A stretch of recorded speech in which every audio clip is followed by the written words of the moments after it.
The coffee exploded across the polished office floor just as I collided with the one person I'd spent 8 months trying not to embarrass myself in front of. My heart stopped when she stumbled backward toward the marble stairs, but before panic could swallow me, I lunged forward and caught her around the waist. For one impossible second, the entire lobby fell silent.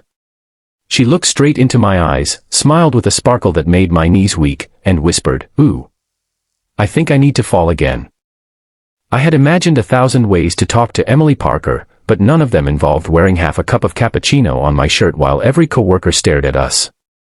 My name is Ethan Brooks, and until that morning, Emily had only been the beautiful marketing designer whose laugh drifted across the office like music whenever our departments crossed paths. She was kind to everyone, remembered birthdays without reminders, and somehow made stressful meetings feel lighter with a single joke. I admired her from a distance because I believed people like her never noticed quiet guys like me. If you've ever secretly cared about someone and convinced yourself they were completely out of your league, then this story might feel strangely familiar. Sometimes the smallest accident changes everything, revealing truths we never expected and giving us courage we never knew we had. Before we begin, if you enjoy emotional and inspiring stories like this, make sure to support the channel by liking this video, subscribing, and sharing your thoughts in the comments. Your support helps us bring more powerful stories of kindness, hope, and humanity. That Monday had already started badly. I had overslept after working late, forgotten my laptop charger, and spilled cereal over the only clean shirt I owned. By the time I reached the office cafe, I was 20 minutes late and mentally rehearsing excuses for my manager. I grabbed a fresh cappuccino, turned the corner too quickly, and walked directly into Emily. The impact sent my cup flying. Coffee splashed across both of us as she lost her balance. "Emily!" I shouted. Without thinking, I caught her before she could hit the stairs. Her hands instinctively grabbed my shoulders while mine supported her back. We froze, inches apart. Instead of looking annoyed, she burst into laughter. "You know," she said with a grin, "I've had people ask for my attention before, but this is definitely the most dramatic." My face burned. "I'm so sorry. I swear I'm usually coordinated." She tilted her head. "I don't believe you. You shouldn't." She laughed even harder. Then came the sentence that completely rewrote my day.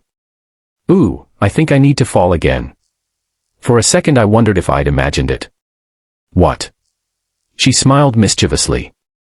"I said your catching skills are impressive." Several co-workers whistled from the lobby. "Get a room," someone joked. I wanted the floor to open beneath me. Emily simply rolled her eyes. "Ignore them." Facilities arrived with paper towels while she helped clean the mess, refusing to let me do everything alone. "I owe you another coffee," I said. She pretended to think. One coffee, one shirt ruined, and emotional damages. I deserve that." She smiled. "You can repay me during lunch." I blinked. "Lunch? Unless you're planning another collision." "No. I mean, yes. I mean, not another collision." She laughed again. "Relax, Ethan. Lunch." Then she walked toward the elevators as if she'd invited nervous co-workers to lunch every day. The rest of the morning disappeared in a blur. I answered emails without reading them twice. During meetings I caught myself smiling for absolutely no reason. Around noon my teammate Marcus leaned against my desk. "So, office romance?" "There isn't one." "There might be." "There definitely isn't." He pointed toward the hallway. Emily was walking toward me. "You ready?" she asked. Marcus silently gave me a thumbs up before disappearing. We walked to a small cafe across the street. Conversation started awkwardly but quickly became surprisingly natural. She told me she had moved to the city 3 years earlier to care for her younger sister after their parents passed away. She worked long hours because she wanted her sister to finish college without worrying about money. I listened quietly. "I didn't expect that," I admitted. "What did you expect?" "I don't know.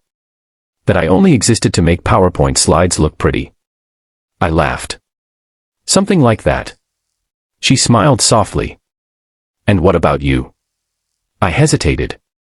"My dad owned a tiny bookstore." "Owned." He passed away 2 years ago. I'm sorry. I almost sold the store.